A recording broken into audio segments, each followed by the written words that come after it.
Hello, everyone, and welcome back to Identity Architects, the podcast that's dedicated to spotlighting individuals who are changing the way that data is used to deliver better data-driven customer experiences. I'm your host, Ben Cicchetti, and for this episode, our sales director, Dennie Trost, sat down with Dajana Manthey, Chief Revenue Officer at Opinary. Dajana and Dennie had an awesome conversation about identity, collaboration, understanding the consumer, intent to buy, and much, much more. Before I hand it over to them, just a quick reminder to hit that subscribe button so you know when the next episode of Identity Architects lands. But without any further delay, here's Dennie and Dajana.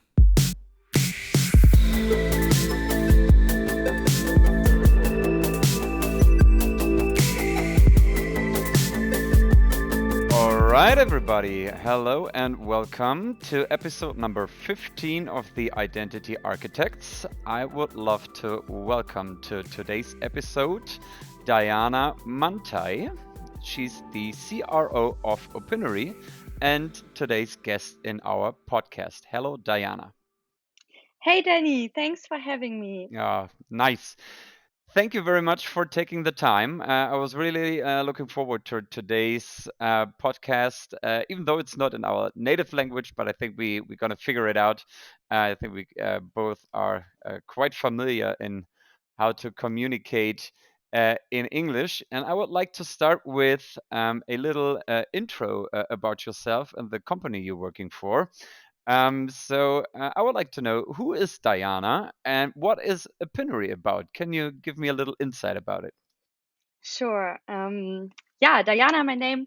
I'm 20 years old and Berlin-based, and I'm just like you said, the CRO at Opinary. And with Opinary, we're building a platform that engages users in the open web by asking questions.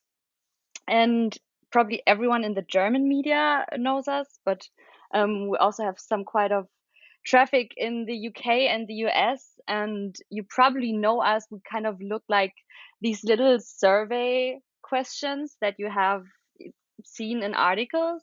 It has like a question, two answers, and then you get like a speedo interaction element that you can click on or move the needle towards an answer to kind of answer the question.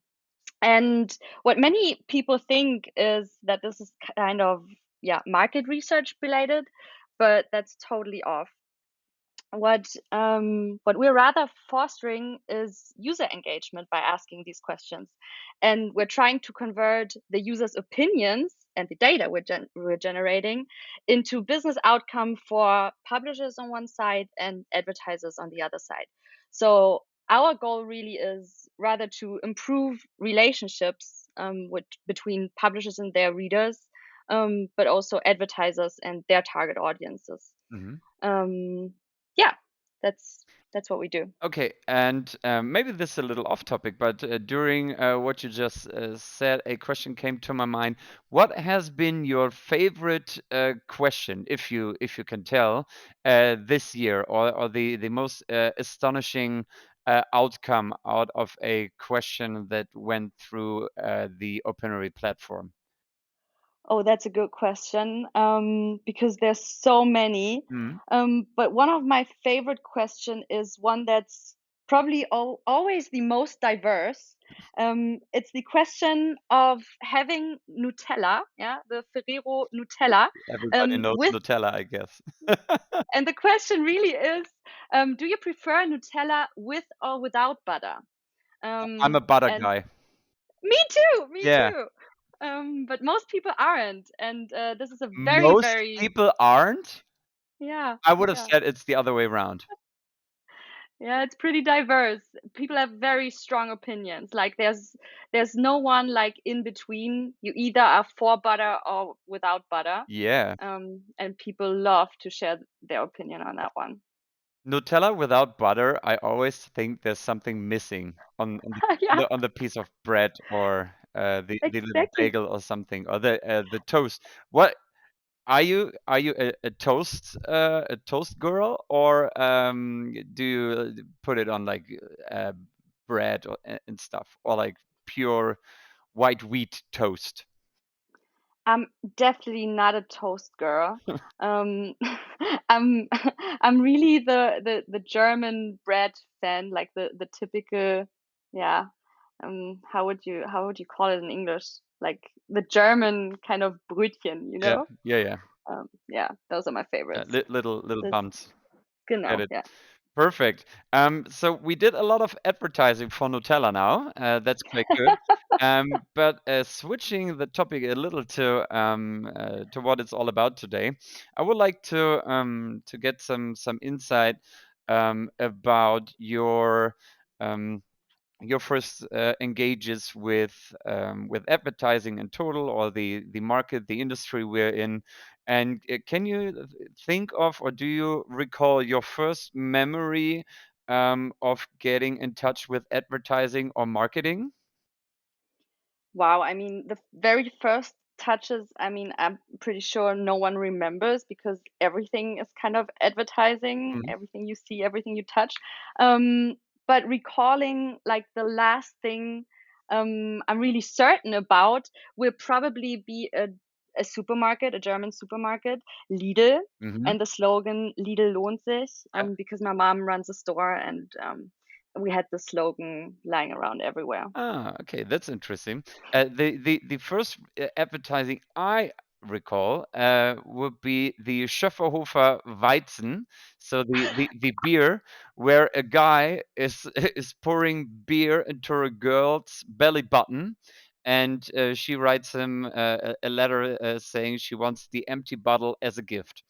And I always thought, who in the world is pouring beer over a girl? That's on a so random. on a first date. Yeah, that's that's what I recall. But I can't recall that one. Wasn't that some kind of champagne? ah, the No. the die Bier, die so schön hat geprickelt in meinem Bauchnabel. Yeah. Yeah. That was it. So it was Schöfferhofer Weizen. Yeah, yeah. It was Okay. the actual beer. But speaking of first memories, do you know what your first job in advertising or marketing has been or was? How could I ever forget about this one? It was an internship at Performix AKM3. Back in the days when searching engine optimization started to become a thing, and when you still got ranked highly by just putting a lot of links in the open web. So my job was in the editorial department to really yeah, pose as a user in forums, writing and commenting on posts in order to just place random links somewhere. This was my first job. And what would you say to your past self as a in Mark's grown up now? So when you first started, so would you tell little Diana something different as she did during her first job? Probably yes. I would tell my earlier self that it's totally okay to fail, um, but giving up is not an option. Mm, That's what I would tell her. yeah, I can definitely empower or enforce that. I would definitely say the same. I was always scared of failing, but I have always been in companies where failing or doing something wrong was kind of encouraged or Hmm. was okay. But it was always about the how do you get up again and how do you make up for the mess that you caused or your team caused. And I think that's a beautiful thing to do because I think that's the only way of being able to grow personally and professionally. Hmm. And since we are in your career in the first stages of your career, do you have anything that you love about what you're doing right now? So is it your dream industry, your dream job, everything you could have thought of in having a job? Good one. I would have never thought I would end up in sales, and I would have never thought I would end up in the advertising industry. Um, but I do love it, It's the because same for me. it's. I wanted to become a musician, so you don't have to tell me. I went a totally different path. Do you play instruments? I play electronic instruments. Still, yeah, I'm a music producer. So I Oh. have a MIDI keyboard and stuff. But yeah, all for myself. So it's a hobby. I don't release stuff. I do it mostly for myself and to kind of calm down, forget about the day. This what I love, and it's mostly quite hard techno music that's coming out of it. So it's not for everybody. But yeah, this really calms me down and gives me a little peace of mind. I would love to get a sense of it. Maybe you can I'm gonna share a little bit afterwards. I got some stuff on SoundCloud. It's in private mode, but once you have a link, you can listen to it. So after this, as a little thank you, I'm gonna send over one of my songs, and you can tell me your opinion. Yeah, I'm looking forward. Okay, so but one step back to Yeah. what I just asked. In general, so the marketing or ed tech industry, is this something you just kind of fell into? So, or was there any kind of plan behind it? There was no plan behind it. I kind of fell into this internship, and then one thing and one network fell into the next one. And with Opinary, I met the founders. I understood the publisher product, and I was really like, guys, this is an advertising product, and I want to make this huge. And I really saw the potential in the product, and started off as a sales manager, really trying to prove a point that that you're able to identify users by asking questions, and that this kind of data is just gold Mm, for advertisers. And yeah, so I started off as a sales manager, started building my own team from like everything from scratch, like building the processes, hiring the teams, doing the pricing, doing everything that was needed to get this product into the market. And now we're at the stage where my team is basically yeah, so taking so much ownership, challenging the status quo. And now it kind of turned around, and my team is yeah, teaching me lots of new things. And I love that this industry is like facing so many challenges constantly, and that the market development is fast moving, and we have to remain adaptable. And being part of this race is basically what excites me the most. yeah, I can imagine. We're in quite a race as well. So and this kind of empowers me to get up in the morning and do what I'm best at. Even though I never thought that I'm gonna end up in sales in any way, since the plans were different. But you can tell me afterwards if I should have chased the music opportunity or just should stick to what I'm doing right now. So you were talking a little about the topic of identity and the topic of really engaging with real people and getting real insight from real people. Um, Mhm. if you should have, how would you explain the term identity to a 10-year-old? This is such a tough one, Denny. Yeah, I'm sorry. Um, but since we're in sales, I've learned one thing in sales, and this is that also here asking questions is the superpower to get a message, yeah, out. And what I would do would be probably to ask the kid directly, "Who are you?" And probably the kid would just answer the question with its name. And let's say it's Lisa. Yeah, a typical name. And then what I would ask Lisa, how many other Lisas she thinks exist in the world. And Lisa, with 10 years old, she probably knows there's many. And so then I would say there's many Lisas and maybe even Lisas that have the same last name, but there's only like one Lisa that's her. Hmm. And Lisa might be 10 years old and she has a certain height, a hair color, and different talents. And every Lisa in the world will look and behave differently. And that's because of like different identities that are shaped by the families, countries, religions, and beliefs we're born into, as well as the experiences each Lisa makes. But yeah, there's only one Lisa, and that's her identity. I think you can also put like stuff like nicknames to it. So saying you are Lisi for your parents. Ah, You are Lisa Müller in you're not in the kindergarten anymore as a 10-year-old. You are Lisa Müller in school, and in your let's say volleyball team, you are just Lisa who's always standing front right at the net, and this is your identity as well. So yeah, I think that is yeah, smart one. very well explained. Yeah, we always put in some toughies for our guests here to challenge them a little, and so that it's not just a little chit chat.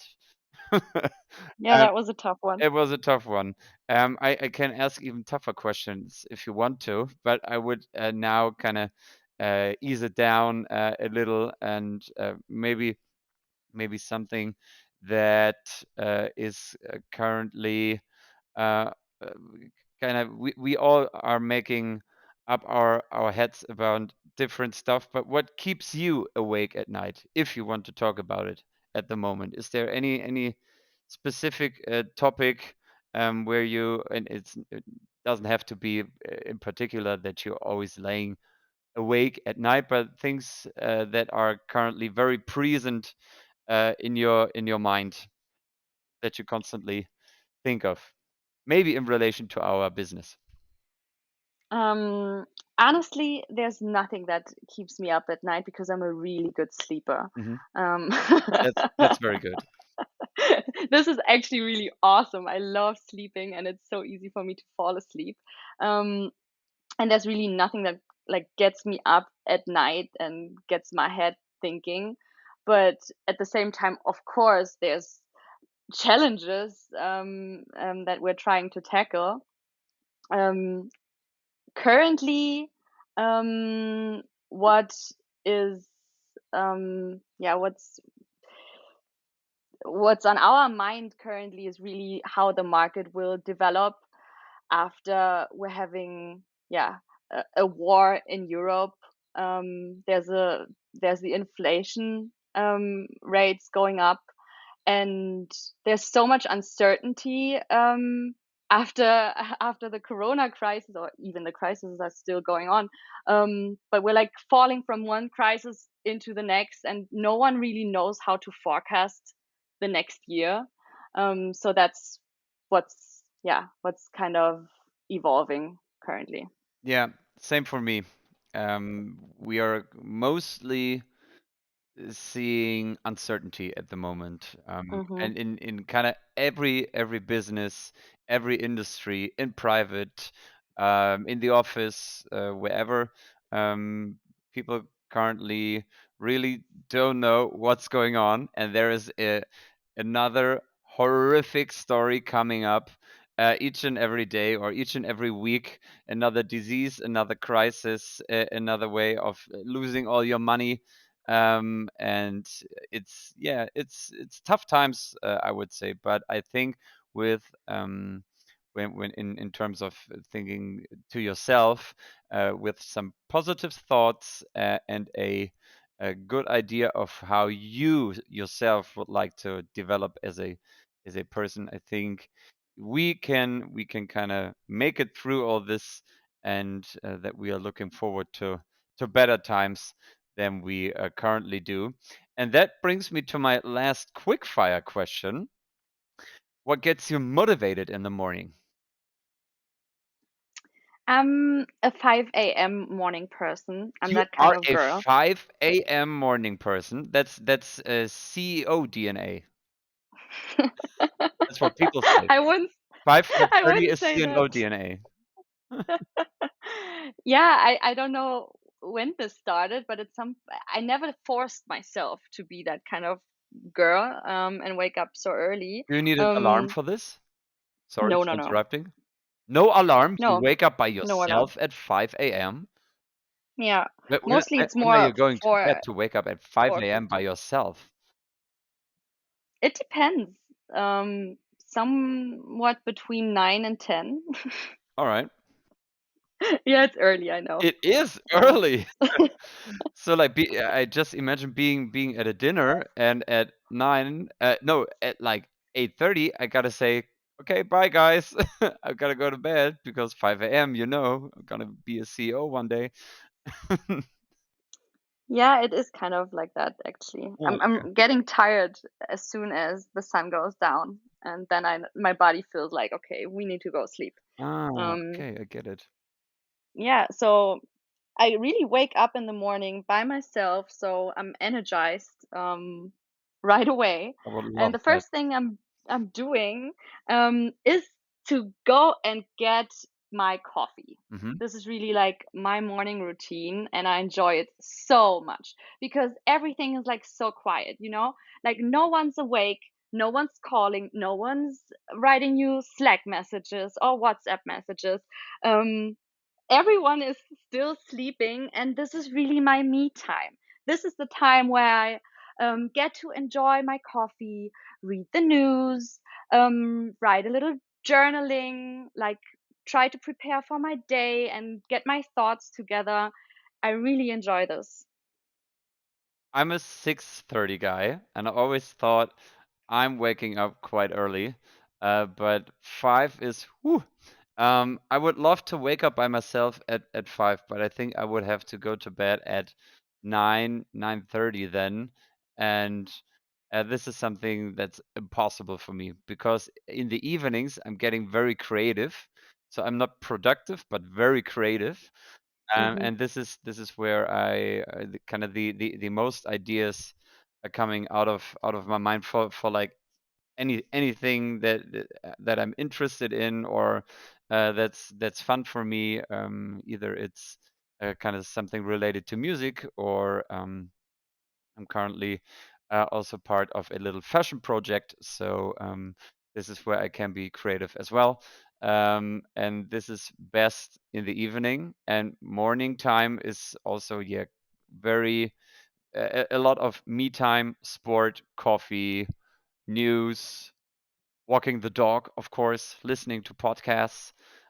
This is what I usually do in the morning. I always wanted to become a 5 a.m. club person, um, but I think I gotta stick to 6:30 I think until that's all right. until I am better in going to bed earlier. But maybe I don't have to. Let's see. You don't have to. I don't Don't, have to. yeah, you don't have to. Like, don't start forcing your body to do things that don't feel natural. Um, I stopped that by the age of 30. So I always mhm. was very ambitious when it came to sports. And when I became 30, I noticed that something in my body changed and that I'm not as I would say powerful anymore, or that I need more exercise, more training to get to the same state as I was before 30. So I kind of found a healthy way of exercising, work-life balance, doing stuff that's good for me, but I'm not chasing the dream of having the super six-pack, 44 centimeter biceps, la la la.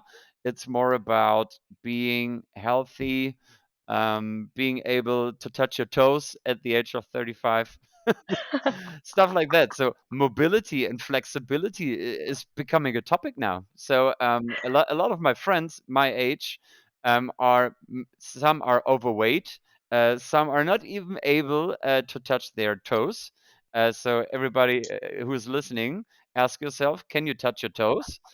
That would be quite interesting to know. We're doing a poll afterwards, and that would be a nice opinionary question. Just a yes or Yeah. no. Are you able to touch your toes? And you can link this to a yoga app or something. So as an advertising stunt. Ta-da! And you get it for free from me now. I'm actually just now looking up our platform for that question. Yeah, Um, you can have it. we don't have it yet. Yeah, We don't have it I yet. don't want any share in it. It's fine. It's fine. Speaking. No, but I totally feel you, Denny. Like the older you get, the priorities just change. Yeah, Like, yeah. definitely, definitely. Speaking. Oh, wow! So many super nice transitions we are doing today. Speaking speaking of transitions, um, as you might know, that the third-party cookie is very close to dying, since Google announced that they would like um, to shut down all cookie activities in 2023. As I understood it, Opinary never relied on third-party cookies, but how does Opinary actually work technically? If you are able to explain it in like the most in the easiest way. In the easiest way, okay. Um, Let me give you a try. To answer that question, one must first understand that Opinary follows two business models.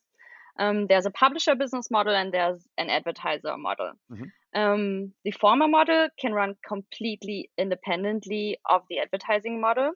And here is the publisher using our platform to design polls, questions, which they embed either manually or automatically into their articles. And to enable this automatically, we're directly integrated into the publisher's CMS systems, whatever they're using. And this enables us to allow users to interact with our surveys in a completely cookie independent way because we're like in their systems, right? So all the data that flows into the publisher's CMS system is then basically our data. Mhm. And why do publishers do this?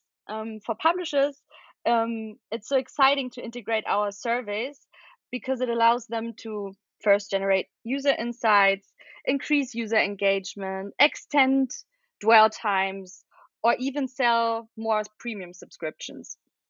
And among another strong argument in favor of the publisher is that we also enable advertising spaces through our tools, which provides additional monetization spaces, right? So here we're talking about the second business model that I mentioned, and this is like the advertising side of Opinary.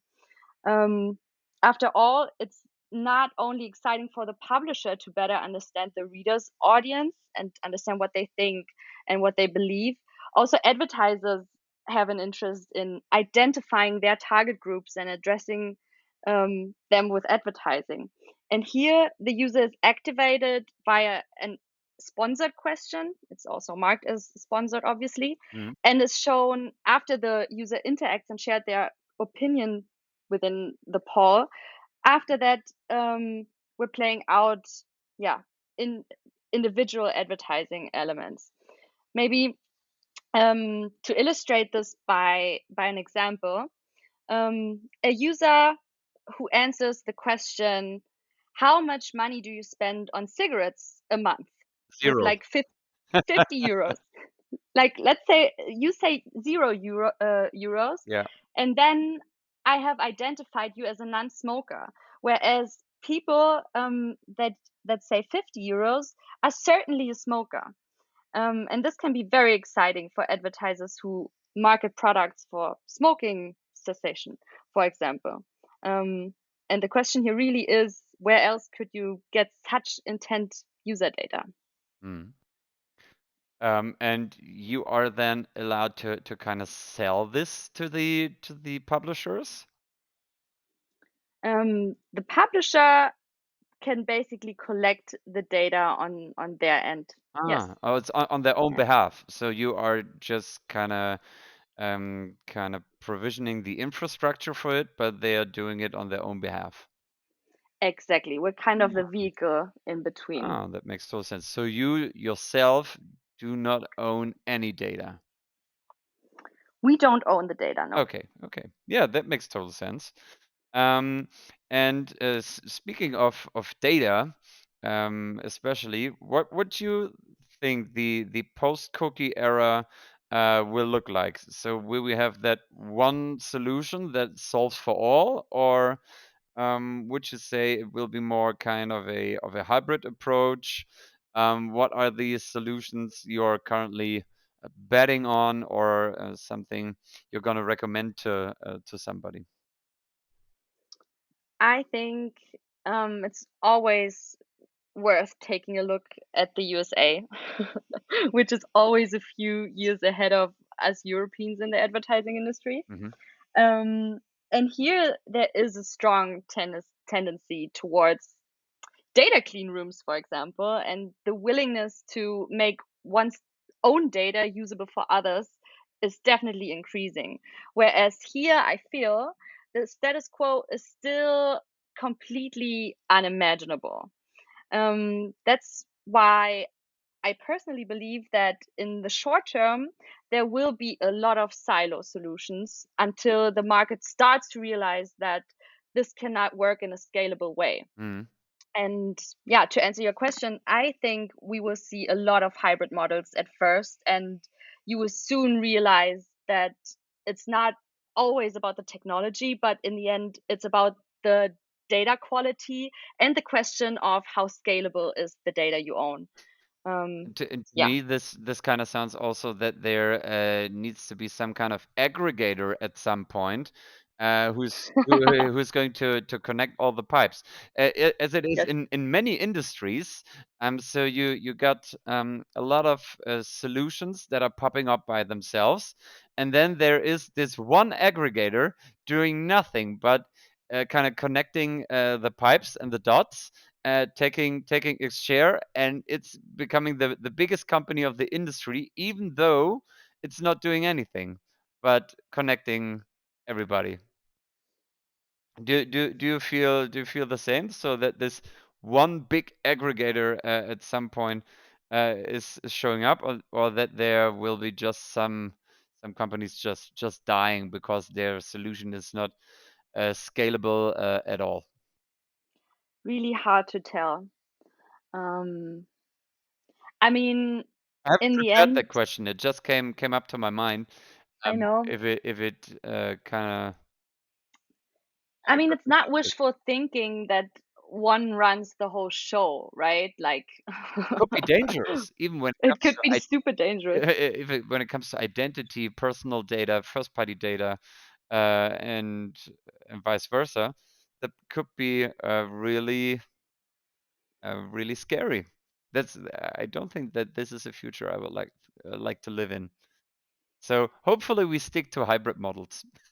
Let's phrase it like that. Yeah, Nice. let's see. Let's see.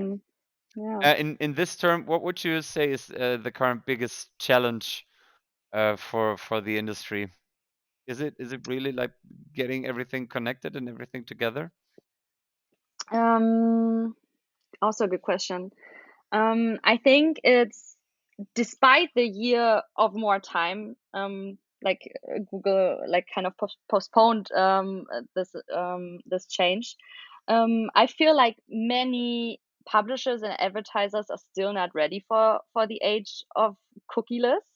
Um, I mean, we're now in May 2022, and I am really amazed to the maximum of how few publishers and advertisers are currently ev- in the stage of testing new technologies and possibilities and learning real lessons.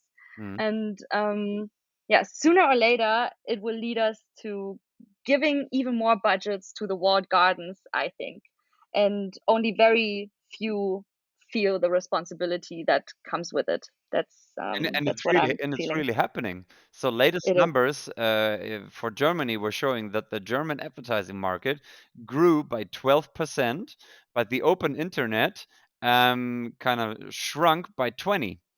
So Hmm. that means that more and more money is going to the platforms, and less money is going to the open internet. And I think a an internet without like the open and free or kind of non-logged in version of it, phrase it how you like it. I think this is also a very scary future.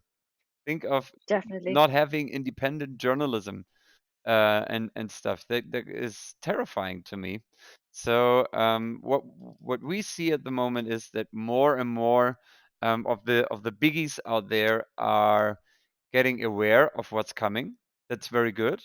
And they are running their first tests, which is very good as well. So with small data sets, but really just getting something on the street, proving that it's working, that we can kind of work in a cookieless world, and that targeting, measurement, analytics, and stuff is even better in a cookieless world, because for the last like 15, 20 years, the cookie made it quite easy for everybody, but it also is like the same technology as for the last 15, 20 years with a little updates in it, but still it kind of works the same. So yeah, I'm really looking forward to a cookieless future. Power back to the people, way more possibilities, better advertising, more money for everybody. I think this is something we should really look forward to, rather than being scared and not willing to do anything. Because I think in the long run, those are going to be the companies that are really getting into trouble at the end. So, speaking of current challenges in the market, what would you say? What are some of the challenges that not the companies are facing, but challenges that the end consumer, like the real clients at the end of an e-commerce business or anything else, how can Opinary support challenges that are really client facing? What are the problems you are solving in the future? Hmm. So, what I would say is that both advertisers and publishers are missing the type of data that we call intent data.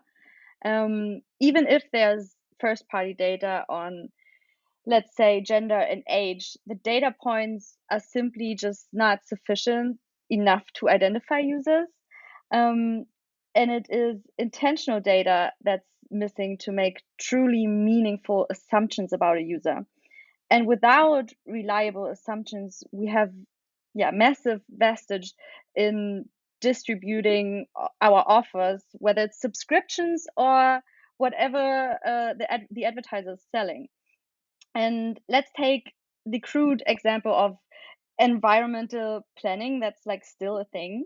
Um, it's really like, just because a user is reading an article in the automotive environment just does not mean that he or she is willing to buy the next car. So, and also, like, just because the article is specifically about electromobility, that also just does not mean that the user is imagining to switching to an electric car. What we need to understand um, is completely different questions. We need to understand, does this user need a car to even get around? Like, and if so, what for? I- If so, is he currently looking around? It's about the right timing.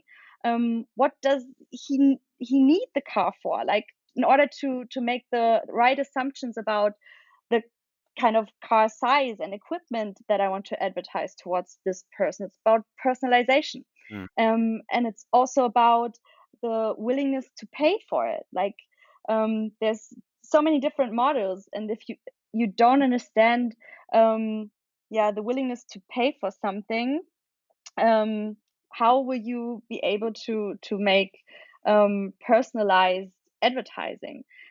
So what I truly believe in is that we need intent data, and this is the biggest challenge in the open web, I think. And with Opinary, we have found a way to get these answers about users by simply asking these questions, and people are willing to answer them. Why would you not use it? And the consumer loves it. The consumer wants to be advertised personally. The consumer wants personal experiences. Yeah, as we can tell by the example of TikTok. So users really want to see what they are most interested in, and they are willing to spend hours and hours with things they like, and an algorithm things they would like to see or they would love to see. I just heard a podcast today about the phenomenon of TikTok, so that's why I brought up this little example of what people really like because the time spent within the TikTok app versus, let's say, Instagram or something similar is way higher because of the recommendations that are made within TikTok. I love TikTok. You love how much time do you spend daily uh, on TikTok? Too much, Too much. honestly. I don't have a TikTok account or not account I'm actually using, but I think that at some point I really need to start kind of taking. Don't start it. No, No, no, no, no, no. no. Don't get into this. Okay, Once you're in it, you're in a zone. And once this algorithm understands your preferences, you're lost. It's really dangerous. okay. Maybe I can withstand the pressure a little longer. Yes. You don't have to be on every party. Okay. Wow, and another very nice transitions. Speaking of being at every party, I would like to put an eye on the topic of collaboration. So what we've seen within InfoSum is that there are now collaborations made that weren't possible um, ever before, and now they are happening. Through your own eyes, what would you say? Would collaborations be like that you would like to see happening out there in the industry? So is it a fashion brand collaborating with a health insurance? So is can you think of something that might make sense in the future that hasn't been possible until today?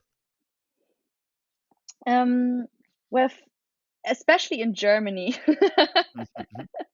and the German systems, I would love our insurance companies to collaborate together, especially with the state. But I mean, that's a different, that's a, the whole different topic Yeah, that we would get into here. I would love that as well.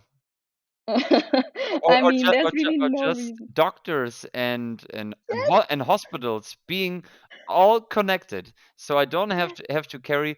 Do you remember that there was a time, or I think there still is this time, where you're carrying around an actual CD where your X-ray images are on, and your all your data of whatever you had, if you broke your foot or whatnot, and yes, you are yes. carrying a CD around, Yeah, something this you is you so could you could stupid. lose in an instant.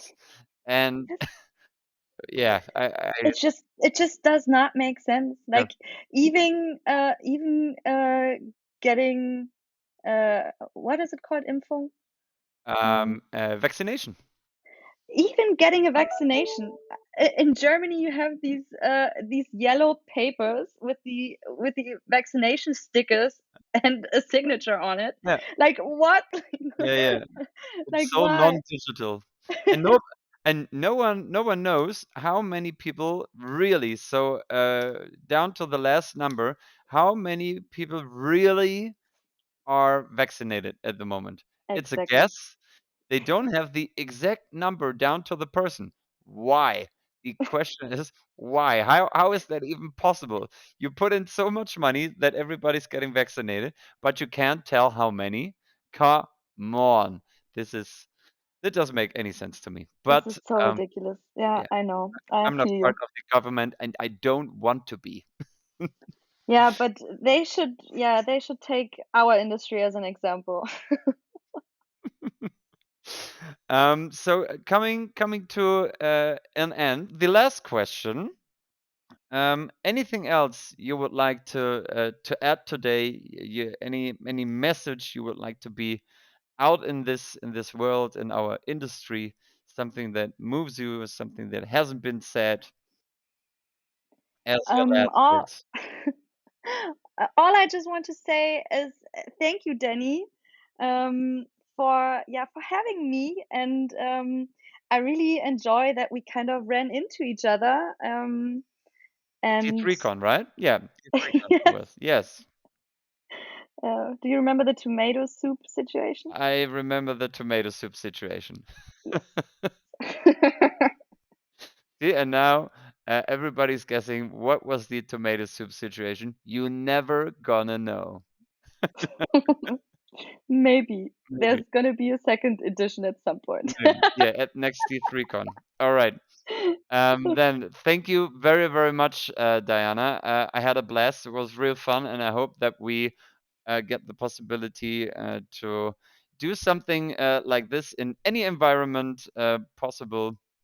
And I wish you a very nice evening today, and I see you very, very soon. Thank you very much. Thank you so much, Denny. Thanks again to Diana for joining us on Identity Architects. It was great to hear her insights and to learn a little bit more about Opinary. All that leaves for me to do is to remind you to hit that subscribe button so you know when the next episode of Identity Architects lands. But until then, thanks for listening.